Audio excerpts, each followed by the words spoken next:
سال گذشته توی لایو در مورد یه سری سوال در مورد دبی صحبت کردم.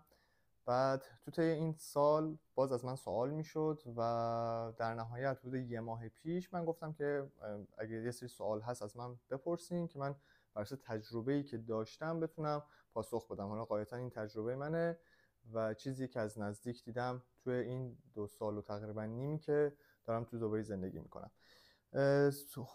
حول و حوش سالهایی که از من پرسیدن در زمینه ثبت شرکت و در واقع راه انداختن کار و کار پیدا کردن و سرمایه گذاری کردن و زندگی روزمره تو دبی، این بیشترین دسته سوالاتی بود که وجود داشت. من یکی یکی این سوالا رو در موردش صحبت میکنم و میریم جلو. قبل از اینکه وارد سوال بشم یه نکته اصلی که به نظرم جواب یه سری سوال‌ها رو میده در مورد دبی بگم، این که اصلا دبی چطور داره به آدم‌هایی که میخوان از ایران میان نگاه میکنه. جواب اینو تو مدل ویزایی که به ایرانی ها میده میتونیم پیدا بکنیم. یعنی چی؟ ما 2 مدل به ایرانی دبی الان اقامت میده.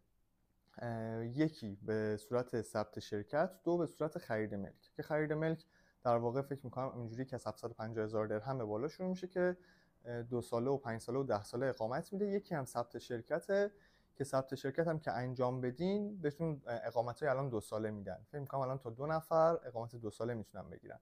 اما به این در واقع 2 صورت داره اقامت میده. خب این چیه داره میرسونه؟ دبی در واقع امارات برای ایرانی ها به دنبال ایرانی های سرمایه گذاره. یا طرف میاد خرید ملک داره، یعنی پول داره که بتونه ملک بخره، یا در واقع ثبت شرکت انجام میده که یک کاری راه بندازه یا دوباره یک سرمایه گذاری اینجا بکنه. این خودش خیلی مایندست مهمیه. اگر که دارین میایین دبی، دبی دنبال همچین افرادیه. حالا قاعدتاً الان دنبال تالنت هم بوده تو این سالها، یعنی راحت‌تر شاید تو 2 سال گذشته به تالنت ها هم گلدن ویزا میدادن. الان یه کمی سخت‌تر شده. من سخت‌تر دیدم که ایرانی‌ها اخیراً و کلاً گلدن ویزاها به نسبت 2 سال گذشته کمتر شده. یعنی هنرمندها، دانشمندها تو رشته‌های مختلف، کسایی که جایزه داشته باشن، رزومه خیلی خوبی داشته باشن، گلدن ویزا تعلق میگیره. و کسانی هم که گلدن ویزا میگیرن بعد بیان اینجا بتونن در واقع خودشون کار پیدا بکنن و کارهاشون رو ببرن جلو. پس یه کمی این خیلی مایندست مهمیه که اینجا که داریم میاین چطور داره به ورودتون نگاه میشه و از شما چه توقعیه. و چیزی مهمی که وجود داره، یا دنبال خیلی تالنت هستن که تازه اینم هست، میگم تالنت ها هم که اینجا وارد بشن لازمه که خودشون در واقع اقدامات برای پیدا کردن و متصل شدن به نتورک این کشور رو داشته باشن. خب پس با جنبندی اون موضوع، افرادی که به دنبال کار پیدا کردن تو دبی هستن باید قبل از اومدنشون یه برنامه‌ریزی جدی انجام بدن، چون اقامت صادر شدن و ویزای کار برای ایرانی ها خیلی کم اتفاق میفته. یعنی به این صورتی که یا اون شرکتی که میخواد اقدام بکنه یا خیلی باید امتیازش بالا باشه، خیلی باید در واقع حالا اون امتیازات لازم رو کسب بکنه، یا یک مسئله باشه واقعا یه تالنتی باشه، یه موردی باشه که در عموم ممکن اتفاق نیفته. و این مسئله ای که چون من خیلی از سوالا و پیام ها اینه که آیا ما میتونیم اونجا کار پیدا بکنیم، و اینطوریه که چون ریسک ریجکت شدن ویزا وجود داره برای ایرانی ها، شرکت ها هم خیلی موقع خودشون اقدام نمیکنن. و من میگم مگه یه ارگان خیلی بزرگی باشه، شرکت خیلی بزرگی باشه و اون فرد یک تالنتی باشه که در نهایت اون بیاد براش اقدام بکنن تا ببینن نتیجه چطور بشه. این نکته مهمیه، چون خیلی ها میان اینجا. این الان خیلی باب هست، یعنی راحت ترین کاری که میشه انجام داد که ثبت شرکتی اتفاق بیفته و فرد بیاد با ثبت شرکتش دنبال کار هم بگرده، چون از نظر قانونی امکان داره شما میتونین ثبت شرکتتون رو انجام بدین و بعد با یک شرکتی وارد کار بشین. دیگه اسمتون کارمندی نیست، انگار شرکت شما با اون شرکت کار میکنه، اما مراوداتتون شاید ممکنه مدل آدم کارمند باشه. از نظر قوانین دولتی اونها موارد کارمندی شامل شما نمیشه، مدل بیمه و در واقع مزایایی که برای کارمند وجود داره. اما شما به صورت انگار 2 تا شرکت با هم دارین کار میکنین که کاملا قانونی هم هست، میتونین وارد بشین. اینجا فقط نکته‌ای که وجود داره که باید در نظر بگیریم اینه که شرکت هایی که یعنی افرادی که میان با ثبت شرکت میخوان کار پیدا کنن، کار شبیه کارمندی پیدا بکنن، احتمالاً مهمترین عیبی که بشه به این قضیه گرفت اینه که خود هزینه‌های ثبت شرکت، نگهداری شرکت، پرونده های مالیاتی رو مرتب کردن یه عدد حدود 23,000 تا 30,000 تا در سال در واقع هزینه داره. مثلا شما حدود 30,000 درهم در سال هزینه های کلی این داستان در نظر بگیرید. شما بالاخره ایجاری جا باید ارائه بدین برای اینکه در واقع لایسنستون تمدید بشه و همه اینها روی هم حدود ممکن 30,000 تا هزینه‌تون بشه. و باید ببینین که خب مثلا اینجا کسایی هم که در ابتدا میان معمولاً حقوق شروعش از 6,000 تا و 7,000 تا و 8,000 درهم شروع میشه. یعنی مثلا شما ببینید که اگه طرف 6,000 درهم 7,000 درهم حقوق بگیره، یک سالش مثلا میشه 70,000 درهم، شما 30,000 درهمش رو فقط برای هزینه ثبت شرکت ببینید 40,000 درهم میمونه و 40,000 درهم فقط هزینه اجاره خونه هم نمیشه. یعنی اگر خیلی طرف بتونه با قیمت خوب پیدا کنه 43,000 تا مثلا 50,000 درهم باید اجاره خونه بده. این عیب در واقع این که ما ثبت شرکت بخوایم انجام بدیم و با اون کار شبیه مدل کارمندی از نظر استایلی ولی از نظر قانونی باید شرکت با شرکت در واقع کار بکنن. این احتمالاً مالی به مشکل بخورن و اینکه طرف بتونه با یه پشتوانه مالی بیاد 2 سال 3 سال صبر بکنه، رزومش بره بالا، چون میتونه هر 6 ماه هر 1 سال به نسبتی که تو اون بازار بود و کسب تجربه کرد آروم آروم حقوقش رو ببره بالاتر. ولی در نهایت مثلا خیلی شرکت هم ترجیح میدن وقتی مثلا به 10,000 تا و 12,000 تا میرسه باز آدم‌های جدید استفاده بکنن با حقوقای پایین برن جلو. مثلا حقوق 7,000 تا 8,000 تا برای شرکت خب جذاب‌تر، مگر اینکه اون فرد واقعا انقدر به بازار مسلط باشه که تجربهش در این بازار هم ارزشمند شده باشه برای در واقع خود مارکت که ما تفاوت اون عدد رو بپردازه.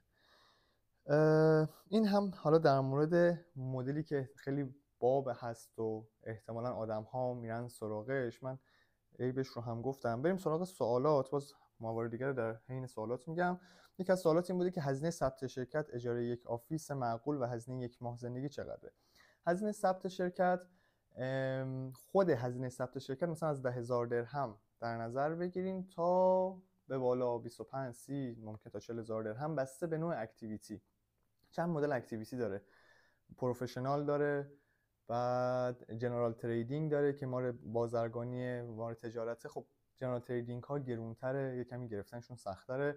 پروفشنال ها در واقع قیمتشون پایین‌تره، از 10,000 تا شروع میشه، ولی مثلا اکتیویتی بگین که به کارتون بیاد که بعداً اگه خواستین قرارداد خوبی ببندین اون اکتیویتی به کارتون میاد، چون کسی که باتون قرارداد میبنده نگاه میکنه کارتون، اون قرارداد و اکتیویتیتون با هم خانایی داشته باشه.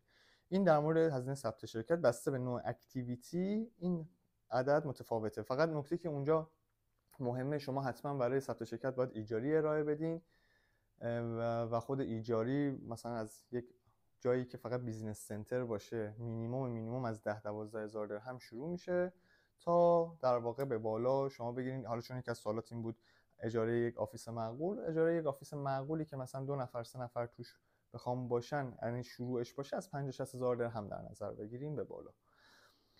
و هزینه یک ماه زندگی، مگر این هزینه رو در نظر نگیریم، هزینه فقط خونه و قبض و رفت آمد و اینها رو بخواین در نظر بگیرین 9,000 درهم 10,000 درهم برای شروع کف تا 15,000 درهم در نظر بگیرین. اینا برای شروعه، بسته حالا به نوع لایف استایل که روزی، یعنی ما هفته چند بار بخوایم بریم بیرون، تفریح بخوایم بکنین تفریح نکنین، چقدر میخواین لباس بخرین و مسائلی از این دست. این عدد 9,000 درهم تا 15,000 درهم متفاوته و باید چون مثلا ممکن شما یک ماهی رو مثلا به 9,000 10,000 درهم بگذارین ولی ممکن یک ماه 18-19,000 درهم بشه. این دارم کفشو میگم. و در نهایت شما تو یک سال که بیان برگردی نگاه کنین میبینید که تو یک سال همون حدود 13-14,000 درهم 15,000 درهم تو کف هزینه شده و این به بالا میره دیگه. یعنی شما هر چقدر که خونه‌تون خونه گرونتری باشه، یکی ممکن توی خونه زندگی بکنه که اجاره خونش ماهی 15,000 درهمه و شروعش رو بخواید در نظر بگیرین همون 10 تا 15,000 درهمه و دیگه شما باید موارد دیگه هم در نظر بگیریم. ممکنه هزینه درمان به وجود بیاد، نمیدونم اگه ماشین بخریم ممکنه هزینه برای ماشین به وجود بیاد دیگه، خیلی موارد وجود، اصلا ممکن جریمه بشین. در نهایت مثلا با خود مثلا زمانی که وارد میشین یه سری دپوزیت ها و هزینه های پنهان وجود داره که اون هزینه های پنهان همیشه با اینجوری مهمه که 10 15 هزار درهم تا 20 هزار درهم برای هزینه های پنهان داشته باشین، یا مثلا 15 20 هزار درهم هم برای اتفاقاتی که ممکنه بیفته باید کنار داشته باشین. اینا من مینیمم و کف دارم بهتون میگم.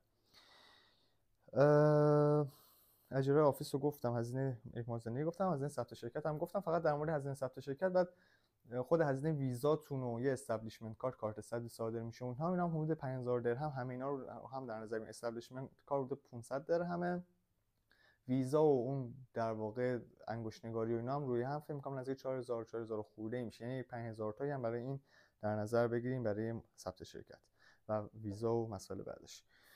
گفتن آیا میتونم بدون ثبت شرکت از ایران به دبی محصول ارسال کرد؟ خب بله میشه فرستاد. شما باید با یه شرکتی کار بکنین که کارش تجارته، بعد باید بیان اون محصول رو ثبت بکنین، استاندارد اینجا رو بگیرین و در واقع اون کسی که اینجا هست میاد محصول شما رو خریداری میکنه، وارد بازار میکنه، کاری که خب همه جا در واقع روال هست اینجا هم میتونه انجام بده.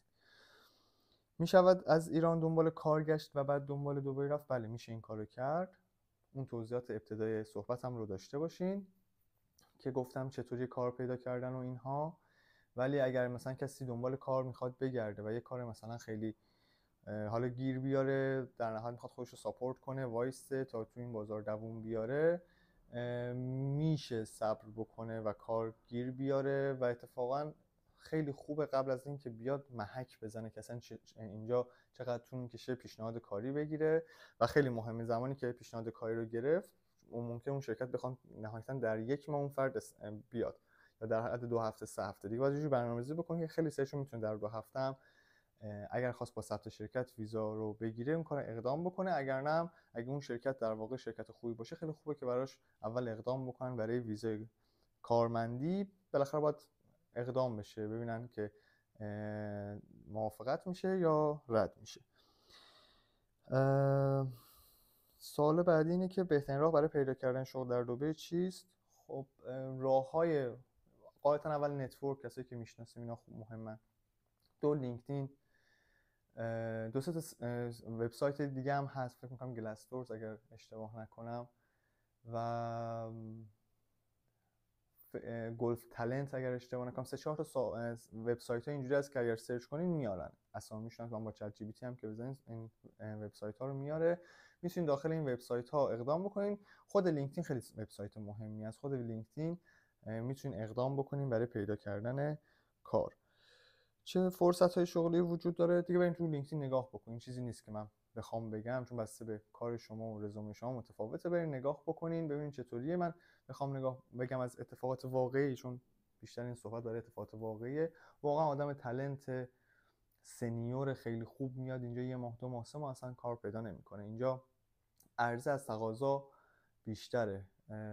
اینجا جاییه که تالنت های خیلی زیادی اومدن، افراد خیلی زیادی وجود دارن و کار پیدا کردن خیلی ساده نیستش. یعنی خیلی ها میان چند ماه ممکنه طول بکشه که کار پیدا بکنن، اما در نهایت اگه کسی قلق کار، نتورک، افرادی که بالاخره تو جاها کار میکنن رو پیدا بکنن میتونه ورود پیدا بکنه. نمیخوام بگم که نیست، میشه، ولی میخوام بگم کار ساده ای هم نیست.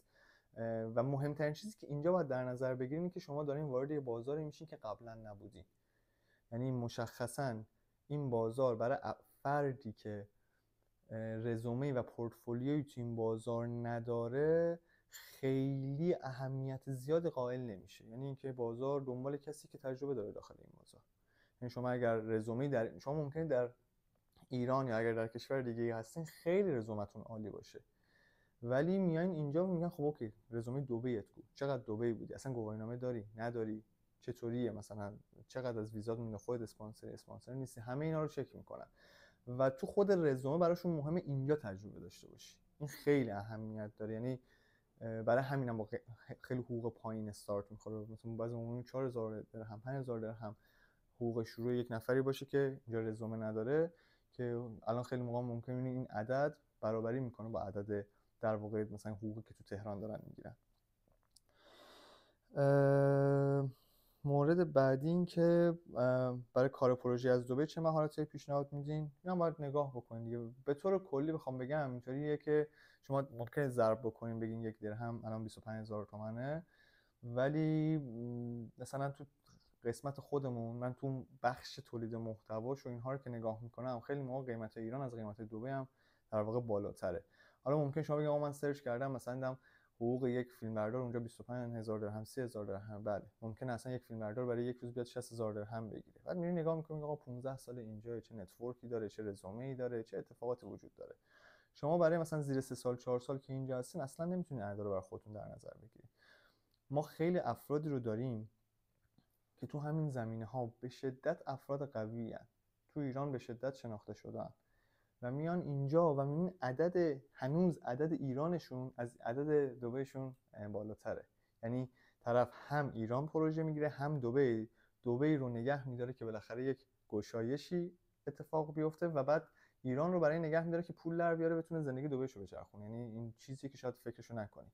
این طرف تو ایران میبینی میتونه 70 میلیون 100 میلیون پول در بیاره، اینجا در نهایت مثلا میبینین که نهایتا 30 میلیون 40 میلیون تومان میتونه در بیاره و مجبور دوتاشو با هم تنظیم بکنه. و شما یک جامعه 80 میلیون ایرانی رو مقایسه نکنین با یک در واقع مارکتی که کل مارکت 11 میلیون نفرن و 4 میلیون در واقع تو دبی زندگی میکنن. این خیلی متفاوته، یعنی این نتورک ورود بهش ورود سخت‌تریه.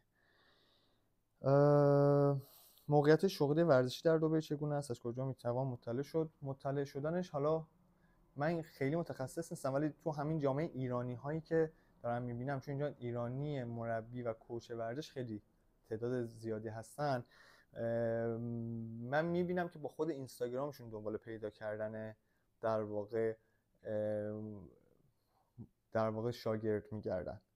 یعنی اینو کاملا دیدم و خیلی ساده است. اینو میخوام بسنجیم، این 10 تا 15 تا مربی ایرانی رو پیدا بکنین اینجا و دنبالشون بکنین یه مدت، ببینین که اینا رفتن مثلا توی باشگاهی به عنوان مربی استخدام شدن یا خودشون دارن مشتری میگیرن. من چیزی که دارم میبینم اینه که اینا خودشون دارن تو بازار با اینستاگرامشون با نتورکشون شاگرد خصوصی و در واقع کلاسای چند نفره میگیرن. یعنی خیلی به صورت سنتی دارن میرن جلو و شاید این مدلی نیست که رفته باشن توی باشگاه و اونجا در واقع قراردادی بسته باشن برن جلو. این چیزی که حالا من دورا دور دارم میبینم و کار خودم این نیست و ممکنه دیتام خیلی خیلی دقیق نباشه.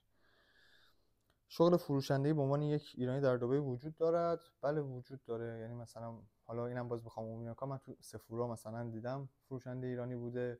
من چون خیلی از مشتریام تو ریال استیتن، تو دیولپرها حتما وجود داره فروشنده های ایرانی، به خاطر اینکه خیلی از ریال استیت ها اینجا ایرانی هستند. دیولپر دنبال آدم ایرانی هم میگرده و بله وجود داره. باید بیاین اینجا بررسی بکنین و مهمه که اگر فروشنده هستین حتما زبانتون زبان خیلی خوبی باشه. گفتن در حوزه گردشگری و خدمات درمانی دبی برای ایرانیان جذاب است. برای ایرانی ها کلا میتونم بگم حوزه گردشگری و خدمات درمانی و اینها حوزه های به نسبت خوبی ان اینجا. یعنی چیزی که من باز دارم تو مارکت میبینم. فقط نکته که وجود داره کاملا باید با دید سرمایه گذاری بیاین جلو و خیلی مهمه قبل از اینکه وارد این بازار، مثلا اگر طرف میخواد بیاد یک کلینیک زیبایی بزنه، طرف اگر میخواد بیاد یک کلینیک سلامتی بزنه، کارهای از این دست میخواد انجام بده، حتما یک مدتی زندگی بکنه، نه در رفت آمد. زندگی کردن با رفت آمد متفاوته. بیاد در دبی 6 ماه 1 سال زندگی بکنه. چرا؟ به خاطر اینکه شما وقتی که اینجا زندگی میکنین کم کم میفهمین که یه جاهایی پاخور هست و یه جاهای پاخور نیست و این مدلش و قانونش و استایلش با ایران متفاوته. یعنی شما ممکن اصلا بیان یه فروشگاه خیلی خوبی بزنین، من دیدم خب افرادی که هزینه زیادی کردن فروشگاه خوب هم زدن ولی پاخور اونجا وجود نداره. و مثلا این فرد می‌بینین در ایران به شدت فروشگاه‌های خوب موفقی داره اما اینجا نتونسته موفق بشه، به خاطر اینکه مدل پاخور و حضور افراد در اینجا با ایران متفاوته و اینجا مال‌ها خیلی جدی‌ان و مثلا ممکنه شما اصلا شما ممکنه خیلی ها میان اینجا میگن آقا من میخوام مثلا به لوکال اینها به خود اماراتی ها خدمات بدم. بعد ممکنه بیاد اینجا ببینه که خب نه، اصلا اگر میرفت توی منطقه به اروپایی ها خدمات ارائه میداد یا اصلا به چینی ها مثلا خدمات ارائه میداد، درآمد بهتری کسب میکرد. یا مثلا یک نفر ممکنه بیاد اینجا سراغ اروپایی ها توی حوزه بگه نه من اگه در این حوزه برم با اماراتی ها کار بکنم بیشتر درآمد دارم. بعضیا ممکنه اصلا بگم من میام اینجا سراغ خود کامیونیتی ایرانی ها. اینها رو تا زندگی نکنین نمیفهمین. یعنی شما ممکنه اصلا توی منطقه دفتر رو بگیرین یا مثلا اون کلینیک رو بگیرین هزینه بکنین مثلا تو جمعه، ولی هزینه میکنین بعد میبینین که نه مثلا هزینه میبینین 200,000 درهم در ماه هزینه دارین، درآمد مثلا 70,000 درهم. و این خودش مسئله است و مسئله جدیه که با زندگی کردن و دیدن از نزدیک میتونید بفهمید. اما به طور کل بله میتونه جذاب باشه. من کسایی دیدم توی این حوزه بله ورود کردن، تو حوزه زیبایی مخصوصا دیدم، تو حوزه زیبایی دیدم هم خیلی از ایرانی ها اومدن واقعا هیچ کاری نتونستن بکنن، هم کسانی اومدن خودشون سرمایه گذاری کردن جای درست، اون در واقع مجموعه رو راه انداختن و به درآمد خیلی خوبی رسیدن. کلا حوزه خدمات اینجا حوزه‌ایه که درآمد خوبی درش وجود داره، ولی شما واقعا با مدل کارآفرینی که مارکتینگ خوب بلده و برندینگ خوب بلده باید ورود کنید. این خیلی نکته مهمه. یعنی باید هم شمه اینو داشته باشین که کجا اون مجموعه رو راه بندازین، هم بتونین آدم‌ها رو جذب بکنین، آدم‌ها رو با هر ملیت و هر زبونی. و اینها اهمیت داره. یعنی من آدم موفق دیدم ولی مثلا اینطوری که این آدم مثلا تو ایران 20 تا بیزینس میتونسته موفق بکنه، اینجا واقعا یک بیزینس رو تو اون مدت میتونه موفق بکنه. یعنی میخوام بگم 20 برابر سخت‌تر اینجا یک بیزینس رو به موفقیت رسوندن تا ایران. حالا این قضیه شاید مثلا اینجوری هم شاید یکم برداشت بشه که قاعدتا خود مارکت سخت‌تره، ولی فقط به خاطر سختی خود مارکت نیستا. شما تو پیش‌فرض تو ایران یک سری اطلاعات، یک سری دانشی دارین، خب اینجا اینو ندارین. یه نکته خیلی مهمی که در مورد این بازار وجود داره اینه که شما به رزومه و بک‌گراند و زندگی خودتون در ایران نگاه کنین، چند سال طول کشیدی که در یک چیزی بازار شناختتون خبره شدین و رفتین جلو. قاعدتا باید 5 سال 7 سال 8 سال 10 سال طول کشیده باشه. و شما موقعی که میایین اینجا اون رو با خودتون نمیارین اینجا. یعنی شما دانش رو دارین ولی مارکت، تجربه، اتفاقات اینجا رو ندارین. دوباره همون 5 سال 7 سال 8 سال طول میکشه که بتونین اینجا یک کاری انجام بدین که واقعاً با اون مدلی که شاید مد نظرتون و رضایتمندیتون رو تامین بکنه برسید. سال بعدی گفتن که کدام مارکت در دبی هنوز رشد نکرده و پتانسیل سرمایه‌گذاری داره. خب الان این سوال خیلی سخته، نمیتونم مثلا بگم الان این مارکت. من اینو میتونم بگم مارکت های مالی و مارکت های در واقع ریال استیت خیلی جذابن. مشخصا ریال استیت جذابه. شما اگر مشخصا تو ایران، من مثلا کلیپ ها اینا رو نگاه میکنم، حتی زمانی که خودم تو ایران بودم اینجوری میدیدم که یه حالتیه دیگه، میگن که اوه اینم فلانی رفت تو ریال استیت. ولی اینطوری که خب بازار ریال استیت اینجا خوبه و طرف فقط غیر از این که خب مهمه طرف بتونه به پول اون کشور پول در بیاره، وقتی رشد بازار یک سمته همه میرن به اون سمت، خیلی طبیعیه. یعنی فارغ از این که برای گذران زندگی شاید طرف به اون سمت بره، طرف برای رشد هم باید اون سمت باشه. و خود بازار ریال استیت اینجا بازار جذابیه، بازارهای مالی جذابن. تو کالاها و مسائلی از این دست یا کارهای خدماتی من خیلی دقیق اطلاع ندارم. مثلا خب بازار خودرو اینجا بعضی موقع میبینی بازار خوبیه، بازار خدمات خودرو خوبه، ولی خب خود بازار خوبه ولی بیاین نگاه میکنین چقدر رقیب وجود داره، چقدر مثلا آدمای سرسختی وجود دارن. و مثلا یک از چیزای عجیبی که من اینجا دیدم، من تو چند تا حوزه آدم‌هایی که تو ایران به سختی میشه مثلا تو اون حوزه به این عنوانی که مثلا شما بخواید حالت عادی کار بکنید ممکن 2 هفته طول بکشه از طرف وقت بگیریم بخوایم بریم ببینیشون که مثلا یه خدماتی بهشون ارائه بدید. و اینا مثلا برای خودشون یک بازارن و اصلا غیر، یعنی وقت نگرفتشون از سر اینه که اصلا وقت ندارن، اصلا همه چیشون اوکی و به راه و اینها رو انقدر راحت میشه اینجا دید از سر اینکه اینجا واقعا قفل میشن.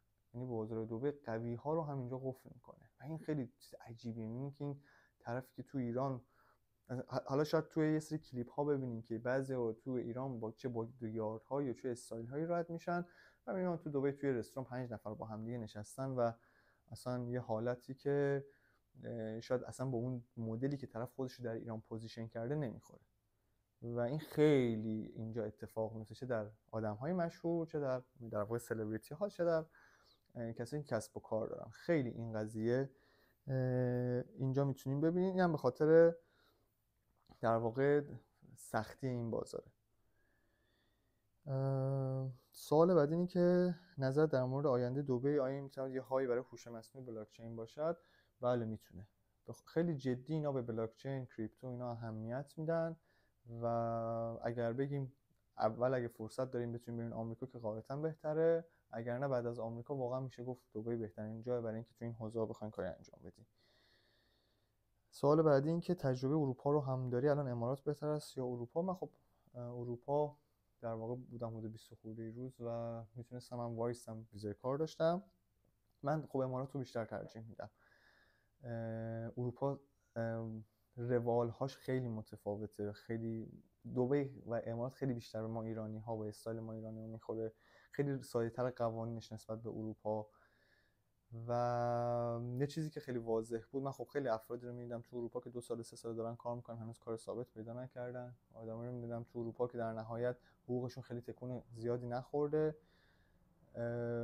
و با یه مینیمومی دارن جلو میرن. اما تو ایران، توی دبی و امارات اینو از این نظر کمتر دیدم، یعنی آدم‌ها خیلی انگیزه دارن، یعنی میدونن که هر چقدر دارن پول در میارن بیشتر هم میتونن پول در بیارن.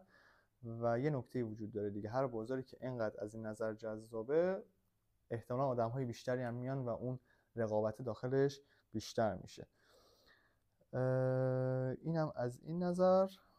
در مورد یه سوال هم پرسیدن که تیم انیمیشن ما دنبال یک کار سطح بالاست برای کشورهای حاشیه خلیج فارس، کسی رو نداریم. ایده‌ای دارین؟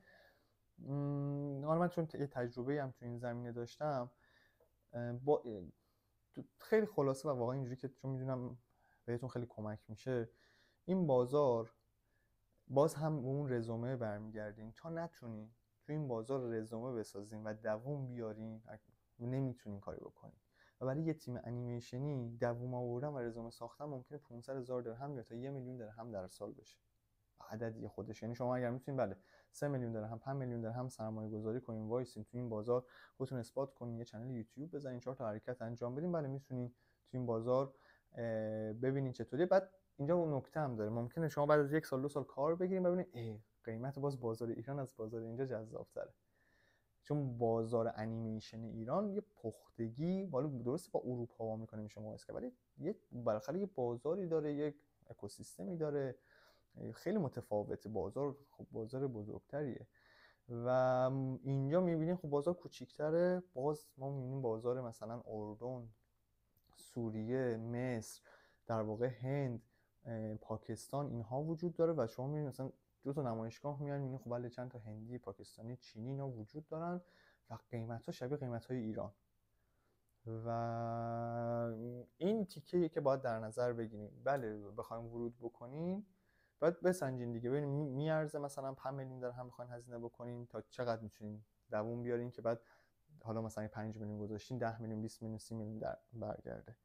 این مسئله که در مورد انیمیشن خواستم بگم، چون یه مایندستیه، چون ما خیلی اینو میبینیم که افراد از نظر تخصصی تالنتن، واقعا فقط تخصص و رزومه به تنهایی کاری براتون، حالا احتمالاً در همه جای دنیا ولی در دبی مشخصاً همه کار رو براتون انجام نمیده. چرا؟ به خاطر اینکه اون تخصص شما، اون چیزی که شما بلدین رو بقیه هم بلدن.